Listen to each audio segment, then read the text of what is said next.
नमस्कार मित्रों, स्वागत है आपका हमारे हिंदी यूट्यूब चैनल भक्ति में ही शक्ति है में।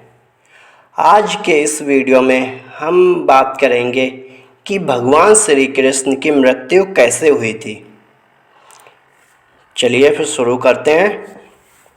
मित्रों, आपने एक कहावत तो जरूर सुनी होगी, जैसा करोगे वैसा भरोगे। मेरे कहने का मतलब है कि आप जैसे काम करोगे उसी के अनुसार आपको फल भोगना होगा। मित्रों, यह बात उस समय की है जब कुरुक्षेत्र में कौरवों और पांडवों के बीच युद्ध समाप्त हो चुका था। माता गांधारी अपने सभी पुत्रों को खो चुकी थीं। वह दुर्योधन के शव को लेकर काफी रो रही थीं। तभी वहां भगवान श्री कृष्ण आ जाते हैं। माता गांधारी की आंख में पट्टी बंधी हुई थी, लेकिन इसके बावजूद वह कृष्ण की आहट से उनको पहचान लेती हैं और माता गांधारी श्री कृष्ण भगवान से कहती हैं कि यह जो भी तबाही हुई है वह सब श्री कृष्ण की वजह से ही हुई है। माता गांधारी उस समय महाभारत के युद्ध में जो तबाही की बात कर रही थीं। उनके 100 पुत्रों की मृत्यु की वजह वह भगवान श्री कृष्ण को मानती हैं। लेकिन माता गांधारी इस बात को भूल गई थीं कि उनके सभी पुत्र अधर्म के रास्ते पर थे। वह लोग गलत कार्य कर रहे थे। उसी के परिणाम स्वरूप उन लोगों के साथ यह सब हुआ। माता गांधारी ने इन सब के बारे में बिल्कुल भी नहीं सोचा और उन्हें तो बस अपने 100 पुत्रों को खो जाने का गम था और वह इस दुख में पागल सी हो गई थी। माता गांधारी के अनुसार उनके 100 पुत्रों की मृत्यु का कारण भगवान श्री कृष्ण है। इसलिए वह श्री कृष्ण को उनके पुत्रों की मृत्यु का कारण मानते हुए कृष्ण को श्राप दे देती हैं कि आने वाले 36 सालों में श्री कृष्ण की मृत्यु हो जाएगी और उनकी द्वारका नगरी पानी में डूब जाएगी और उनके पूरे वंश का सर्वनाश हो जाएगा।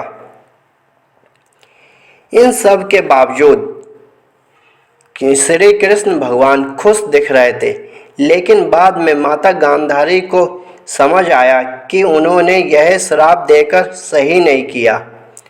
उसके बाद माता गांधारी भगवान श्री कृष्ण से माफ़ी मांगते हुए कहती हैं कि मुझसे गलती हो गई है, मुझे माफ़ कर दीजिए।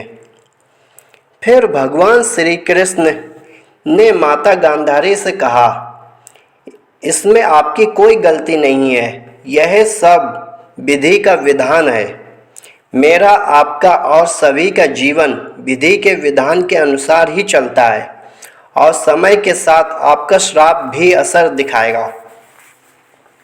और फिर भगवान कृष्ण द्वारका चले गए। द्वारका में धीरे धीरे काफ़ी विकास होता रहा। द्वारका में हर चीज़ की सुविधा थी और काफ़ी खुशहाली थी।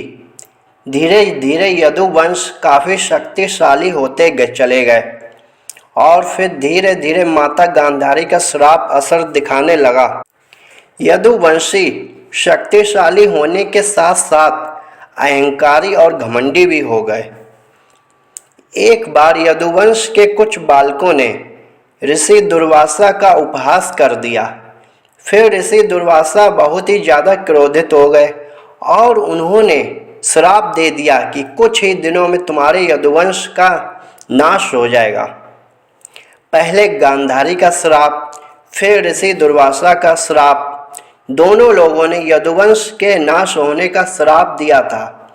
इतना सब होने के बाद भगवान श्री कृष्ण समझ गए कि अंत बहुत ही पास है। फिर कुछ दिन बाद सारे यदुवंशी एक पर्व में बहुत ही ज़्यादा नशा युक्त मदिरा का सेवन कर रहे थे। मदिरा के नशे में आकर सारे यदुवंशी एक दूसरे से लड़ाई करने लगे। लड़ाई इतनी भयानक थी कि उसमें कुछ यदुवंशी ही बच पाए, बाकी सभी मारे गए थे। मित्रों, कहने का मतलब है कि एक पर्व के अनुसार मतलब एक पर्व था, उसमें है ना यदुवंशियों ने काफ़ी ज़्यादा मदिरा का सेवन किया था, फिर किसी वजह से एक दूसरे से लड़ाई करने लगे और इतनी भयानक लड़ाई थी कि उसमें कुछ यदुवंशी ही बच पाए थे, बाकी सभी मारे गए थे। इस घटना से भगवान श्री कृष्ण और उनके भाई बलराम बहुत ही ज़्यादा दुखी हुए। बलराम इस कदर दुखी हुए थे कि उन्होंने पृथ्वी छोड़ने का निर्णय ले लिया। फिर बलराम ने सहस्त्र फन युक्त शेषनाग का रूप लेकर अपने मनुष्य रूप का त्याग कर दिया। भगवान कृष्ण अपने बड़े भाई बलराम के देह त्याग करने की वजह से बहुत ज़्यादा दुखी हुए। अब भगवान कृष्ण भी समझ गए थे कि उनका भी पृथ्वी छोड़ने का समय आ चुका है। और फिर भगवान श्री कृष्ण एक दिन एक पीपल के पेड़ के नीचे ध्यान मुद्रा में बैठे हुए थे। फिर जरा नाम का एक शिकारी अपना शिकार ढूंढ रहा था और उसने श्री कृष्ण के पैर को हिरण समझकर एक विषयुक्त तीर चला दिया। फिर वह विषयुक्त तीर भगवान कृष्ण के पैर के तलवे में लगा, जिससे श्री कृष्ण घायल हो गए। जैसे ही जरा को यह पता चला कि यह तो भगवान श्री कृष्ण है, तो फिर वह श्री कृष्ण के पास आकर माफ़ी मांगने लगा। भगवान कृष्ण उससे बोले कि तुम दुखी मत हो, यह मेरे कर्म का फल है। पिछले जन्म में तुम बाली थे और मैं राम। मैंने बिना वजह के तुम्हारा वध किया था, तो इस वजह से इस जन्म में तुम्हारे हाथ से मेरे प्राण जाना निश्चित था। जरा ने भगवान श्री कृष्ण से एक सवाल पूछा। उसने यह पूछा कि आप भगवान हैं, आप तो यदुवंशियों को बचा सकते थे, तो आपने बचाया क्यों नहीं? फिर भगवान श्री कृष्ण ने जरा से कहा कि उनके पृथ्वी छोड़ने के बाद सारे यदुवंशी और भी शक्तिशाली हो जाते, सभी यदुवंशी मिलकर संसार का विनाश कर देते और इसका समाधान गांधारी और ऋषि दुर्वासा के श्राप में ही था।